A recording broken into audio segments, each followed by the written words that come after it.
اللہ کے سوا کسی اور کی اطاعت جس سے اللہ کی معصیت لازم آتی ہو، شرک۔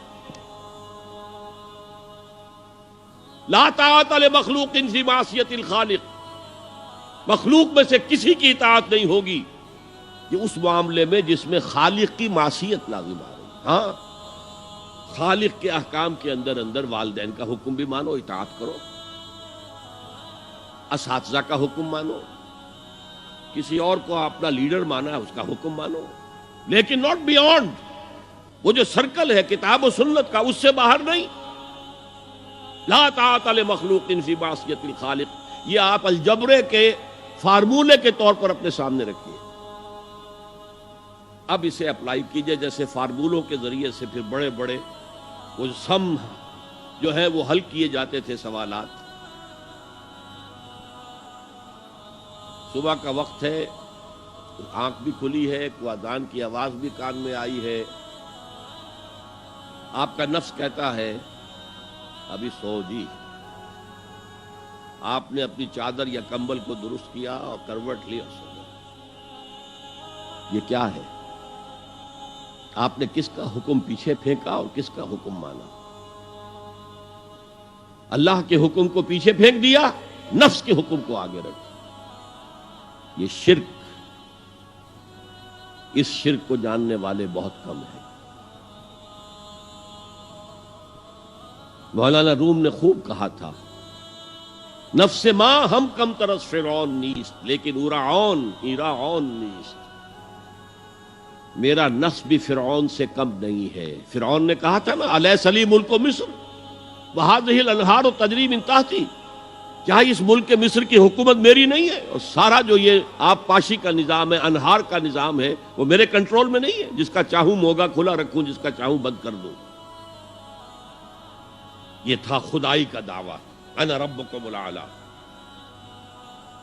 تو مولانا روم کہتے ہیں میرا نفس بھی اس سے کمتر نہیں ہے۔ وہ کہتا یہ جسم میرا ہے، اس پر میرا حکم چلے گا، میں نہیں جانتا کون اللہ کون رسول، کیا حرام کیا حلال۔ تو فرعون سے کم تو نہیں ہے میرا نفس، لیکن ایراعون اس کی بہت مدد تھی، فوج تھی، لاؤ لشکر تھا، تو اس نے زبان سے بھی کہہ دیا کھل کر انا ربکم الاعلی۔ میں مسکین ہوں، غریب ہوں، میرے پاس کوئی طاقت نہیں ہے، میں زبان سے تو کچھ نہیں کہہ سکتا، اندر سے میرا نفس یہی کہتا۔ یہ نفس کی حکومت قرآن کہتا ہے، میں حیران ہوتا ہوں، دو جگہ یہ مضمون آیا ہے، ارأیت من اتخذ الہہ ہواہ افانت تکون علیہ وکیلا۔ اے نبی تم نے دیکھا اس شخص کو، اس کے حال پر غور کیا جس نے اپنی خواہش نفس کو اپنا الہ بنا لیا ہے۔ اللہ اکبر، الہ، لا الہ الا اللہ، کلمہ توحید کا مرکزی لفظ یہاں آ رہا ہے، من اتخذ الہہ ہواہ، جس نے اپنی خواہش نفس کو اپنا معبود بنا لیا، الہ بنا لیا۔ افانت تکون علیہ وکیلا، کیا آپ ایسے شخص کی کوئی ذمہ داری لے سکتے ہیں؟ سود حرام ہوا کرے جی، حرام ورام، ہمارا دھندا جو ہے وہ آگے بڑھ نہیں سکتا۔ تو اللہ کے حکم کو پیچھے ڈالا، نفس کے تقاضے کو آگے رکھا۔ کون معبود ہے آپ کا؟ نام عبداللہ رکھیے، نام عبد الرحمن رکھیے، ہے عبد النفس، نفس کے بندے، نفس کے غلام۔ یہ میں نے یوں سمجھئے کہ جیسے میں نے ہجرت اور جہاد کی ڈیفینیشنز کی تھی۔ ہجرت کا بیس کیا ہے؟ پوچھا گیا ایو الہجرت افضل یا رسول اللہ، اے اللہ کے رسول بتائیے سب سے اعلیٰ ہجرت کون سی ہے، افضل؟ فرمایا ان تہجر ما کرہ ربک، ہر اس چیز کو چھوڑ دو جو تمہارے رب کو پسند نہیں۔ آج رات ہی سے آپ ہجرت شروع کر سکتے ہیں۔ جائزہ لیجئے کیا کیا چیزیں میری زندگی میں خلاف شریعت ہے، تو اللہ کو ناپسند ہے، فیصلہ کیجئے کہ آج کے بعد نہیں ہوگی۔ ہجرت شروع ہو گئی، افضل الہجرہ، سب سے افضل ہجرت شروع ہو گئی۔ لیکن ٹاپ پر لے جائیے تو یہ ہجرت جب اللہ کے دین کو قائم کرنے کی جدوجہد اس مرحلے پر آ جائے کہ اب باطل کے ساتھ ٹکراؤ ہے، اور اب چاہیے کہ ساری قوت ایک مرکز پر جمع ہو جائے. ہجرت فرض کر دی گئی.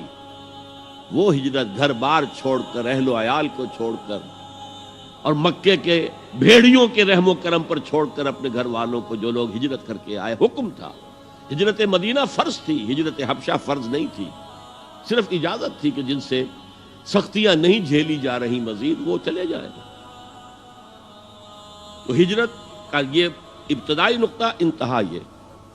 جہاد، المجاہد من جاہد نفسہ، جہاد تو یہاں سے شروع ہو گیا، اپنے نفس کے خلاف جہاد کرنا.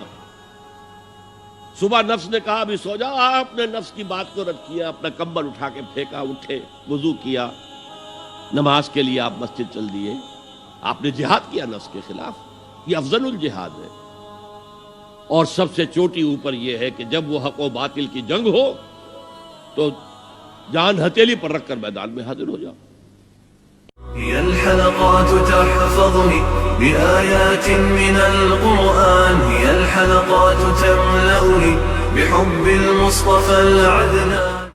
جی دوستو، جیسے کہ آپ لوگوں نے آج کی ویڈیو دیکھی ہے کہ ماشاءاللہ اللہ کے سامنے بہت خوبصورت بیان کیا ہے کہ اگر ہم اللہ تعالیٰ کے کسی اور کے سامنے جھکتے ہیں تو وہ شرک کہلاتا ہے. تو ہمیں شرک نہیں کرنا چاہیے، صرف اور صرف اللہ تعالیٰ کی عبادت و اطاعت کرنی چاہیے.